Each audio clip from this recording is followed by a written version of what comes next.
Welcome again to the world of project management and last session on quality management, that is control quality. Let's quickly move to our agenda for this session, that we are going to discuss on control quality process and its ITTOs with some good examples. Let's start with its introduction. It is the third process in the project quality management. How it defines? As per the PMBOK guide, it is defined as the process of monitoring and recording the results of executing the quality management activities in order to assess performance and ensure the project outputs are complete, correct, and meet customer expectations. Hope you understand by its meaning itself that this process helps ensure the customer acceptance as it involves the confirming from them and documenting the achievement of agreed upon requirements. Okay, let's move to its sequence. That is, it is the third process in the quality management. Let's quickly move to its ITTOs. That is, inputs, tools and techniques, and outputs. In inputs, we have the project management plan, which consisting of the quality management plan, the project documents, which consisting of the lessons learned register, quality metrics, test and evaluation documents. Next, the approved change request, deliverables, work performance data, ES and OPS, that is enterprise environmental factors, organizational process assets. And in tools and techniques, we have data gathering techniques, which consisting of the checklist, check sheets, statistical sampling, and questionnaires and surveys. And coming to the next tool and technique, the data analysis, which consisting of the performance reviews, the root cause analysis. And also we have the inspection technique, and we have the testing and product evaluations, and we have the data representation. In the data representation, we have the cause and effect diagrams, control charts, histograms and scatter diagrams, and we have last meetings. Moving to the outputs. In the outputs, we have the quality control measurements, verified deliverables, work performance information, change request, and project management plan updates and project document updates. In the project management plan updates, we have the quality management plan, and about project document updates, we have the issue log, lessons learned register, risk register, test and evaluation documents. Before going to its ITTOs, let's explain in larger companies that a project manager must be involved and concerned about the quality control. A quality department may complete much of this work. The department then informs the project manager about the quality issues through the change request, which are assigned by any necessary documentation and reports to detail the quality issues. The project manager must be able to read and understand the quality measurement reports and take a right decision or the right action on improving the quality. So this process goes on during the control quality. Hope you understand this process. Fine, let's discuss its ITTOs in more detail, starting with first inputs. In inputs, we have the first project management plan, which consisting of the quality management plan. In this, the quality management plan defines how the quality control will be performed within the project. Okay, moving to the next input, we have project documents, which consisting of the lessons learned register, quality metrics, test and evaluation documents. As we have discussed in our previous videos, lessons learned earlier in the project can be applied to the later phases in the project to improve the quality control. Hope you remember this point. And coming to the quality metrics, which specifically describes a project or product attribute and how the quality control process will verify the compliance to it. And finally, we have the test and evaluation documents. These test and evaluation documents were used to evaluate the achievement of the quality objectives. Hope you understand about the project documents. Let's move to the next input. We have the approved change request. As part of the PICC, that is performed integrated change control, a change log update indicates that some changes are approved and some are not. The approved may include the modules as the defect repairs, the revised work methods, revised schedules, etc. And the partial includes the inconsistencies and the delays due to the incomplete steps are the corrections. Fine. Let's move to the next input. We have the deliverables. As you know, the deliverable is any unique and verifiable product, result or capability to perform a service that is required to be a product to complete a process, phase or project. Hope you understand the next input. We have the work performance data. This work performance data contains on product status such as observations, quality metrics, and the measurements for the technical performance as well as the project quality information on the schedule performance and cost performance. Fine, let's move to the next input. We have EEFs, that is Enterprise Environmental Factors. That is, in EEFs we have the PIMS, that is Project Management Information System, the quality management software that is used to track the errors and variations in the process or deliverables, and we have the government agency solutions and rules, and we have standards and guidelines specific to the application area. So all is covered under the enterprise environmental factors, that is EEFs. Hope you understand about this EEFs. Let's move to the last input. We have the organizational process asides, that is OPA.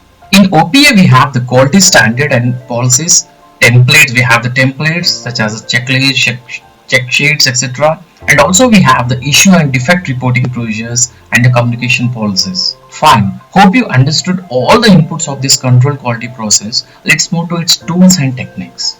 In tools and techniques, first we have the data gathering technique, which consisting of the checklist, check sheets, statistical sampling, and the questionnaires and surveys. First we will discuss about the checklist. Actually, the information about the quality of interim deliverables can be gathered using the quality checklist. That is, a quality checklist can be a list of items to inspect, a list of steps to be performed, or a picture of the item to be inspected with the space to note any defects found. Hope you understand what is a checklist here. In this control quality, the checklist are used to determine that all the required features and functions are included and meet also the acceptance criteria. Hope you understand about this checklist concept. Let's move to the check sheets.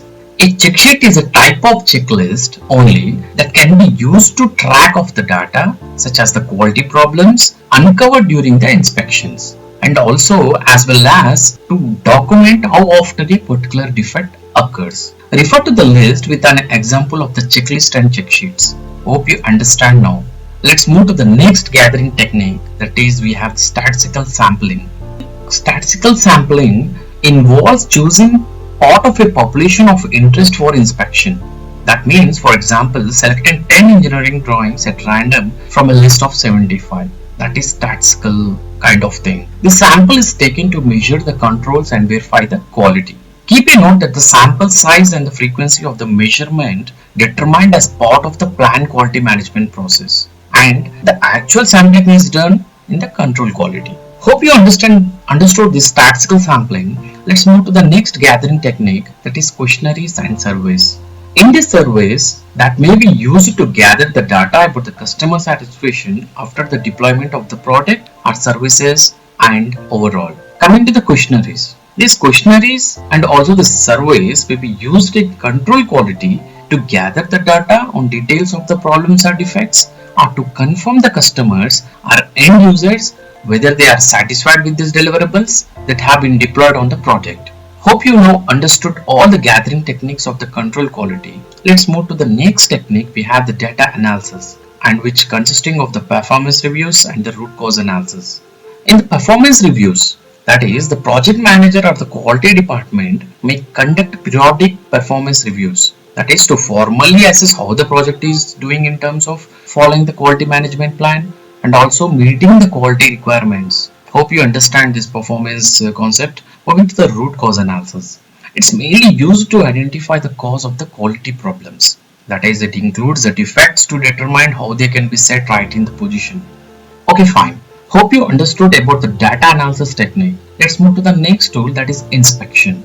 Let me define it. An inspection is the examination of a work product to determine if it conforms to the document standards. That is, these inspections are used to verify that the deliverables meet the requirements. That may be referred to as an audits or walkthroughs, or in general includes the measurement of the project deliverables. Quality tools. We have the quality tools such as the checklist and the control charts. This may be used to capture the data, and the last of these inspections are used to check that previous approved changes have been made correctly and that the changes have the provided intended results. Hope you understood about this inspection. Move to the next tool and technique, that is testing or product evaluation. Let's explain first what is testing. Testing is an organized and structured investigation conducted to provide objective information about the quality of the product or service under a test in accordance with the project requirements. The main intent of this testing is to find the errors, defects, bugs, or other non-conformance problems in the product or service.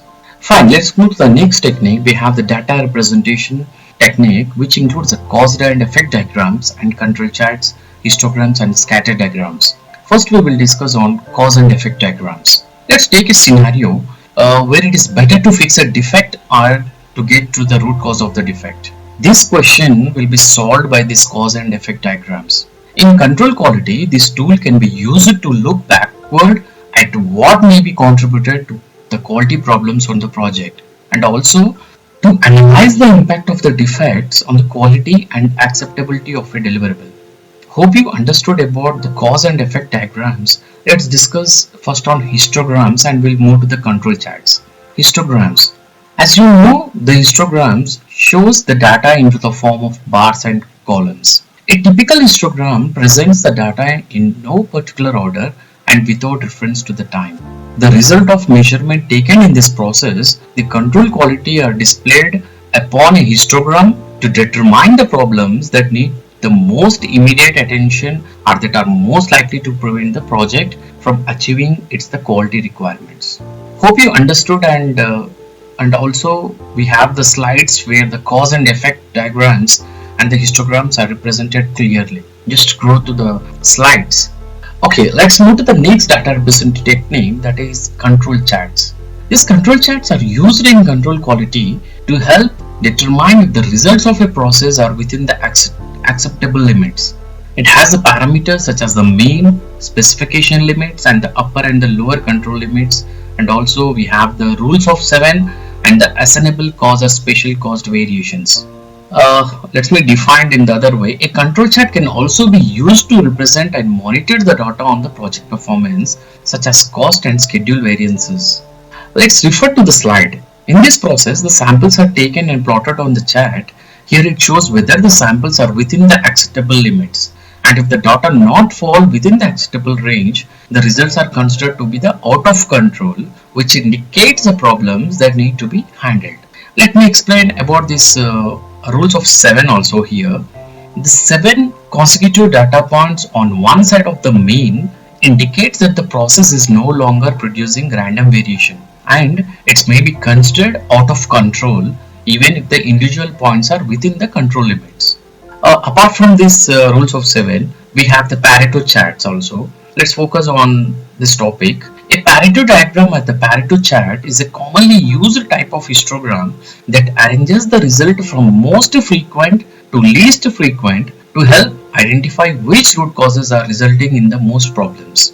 We have Pareto 80/20 rule to create the 80/20 principle, which can also be as the Pareto principle, which states that the 80% of the problems are due to the 20% of the root causes. That is, addressing the root cause of the most frequent problems makes the greatest impact on the quality. Hope you now understood control charts, Pareto analysis, and let's move to the last data representation technique. We have scatter diagrams. As discussed in the managed quality process, hope you understand now about this control charts, Pareto analysis. Let's move to the last representation technique, that is scatter diagrams. As discussed in the managed quality process, a scatter diagram is used to determine the relationship between the variables and the quality of the results. And in the control quality, a scatter diagram can be used to compare actual results to what was anticipated and to estimate and forecast the future outcomes of the process. Hope you understood all the techniques of the data representation we have last meetings. In control quality, meetings can be organized into two categories: approved change request, review, which is of the CAPS approvals and the process, and second one is the retrospectives or the lessons learned with the successful elements in the project, and also the improvements and for the addition to the current project, and about any OPS, that is organizational process assets, or any additional the factors which need to be discussed. So it means that it can be divided, it has divided into two things, that is approved change request and the rest row back to the lessons learned registers. Fine, we have covered all the tools and techniques of the control quality. Let's quickly move to the outputs of the control quality. First, we have the control quality measurements. Let's discuss this first. Control quality measurements are the documented results of the control quality activities. That is, they should be captured in the format that was specified in the quality management plan. Okay, fine. Let's move to the verified deliverables. The main goal of this process, control quality process, is to determine the correctness of the deliverables. Hope you understood this. Moving to the work performance information. This work performance information, which includes the information on the project requirements fulfillment and also the causes for rejection, rework required, are the recommendations for the corrective actions, and also list of the deliverable verified deliverables. And also we have the status of the quality metrics and the need of the project adjustments. So this all falls under the work performance information.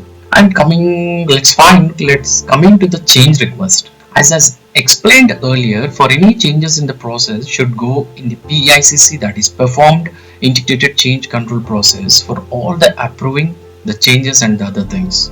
Moving to the last output of this process is the project document updates, which consisting of the issues log, lessons learned register, risk register, test and evaluation documents. Let me explain one by one. Many times a deliverable that does not meet the quality requirements is documented as an issue log, and the lessons learned registered is updated with the information on the source of quality defects and how they could have been avoided, as well as the approaches that worked well. This is for the lessons learned registered, and the new risk identified during this process are recorded in the risk registered, and this can be managed by using the risk management processes. And last, we have the test and evaluation documents. These may be modified as a result of this process in order to meet the future test to become more effective. Okay, hope you understood all the outputs of this process. So we have covered all the ITTOS, that is inputs, tools and techniques and outputs of the control quality process. Let's summarize the benefits of this process, that is control quality. The quality benefits. The quality is the responsibility of everyone and is the degree to which the project fulfill the requirements. This is the main we have to remember. It is the responsibility of everyone. And also we have to understand the differences between the managed quality and the control quality. What the work is done in the managed quality and what is going to be done on the control quality. And also we need to understand the different tools and techniques for the control quality, which I have explained in the previous slides. And also we have to understand the differences between the project and product quality. And also we have to understand the important concepts of the quality processes, and also we have to remember this quality processes reduce the production cost, warranty cost, rework, waste, hassle, etc. And also the quality increases the profit, productivity, product or service credibility, competitive position and the company position. Hope you understood all these important points which I mentioned in the last.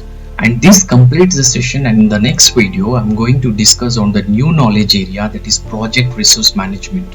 Thank you guys. If you like this video, kindly subscribe my channel and send your feedback provided on email given below. Let's discuss more detail on the resource management knowledge area in the next videos. Bye for now. I repeat, please subscribe my channel, and I'm signing off now. It's your Anil Kumar Dharam.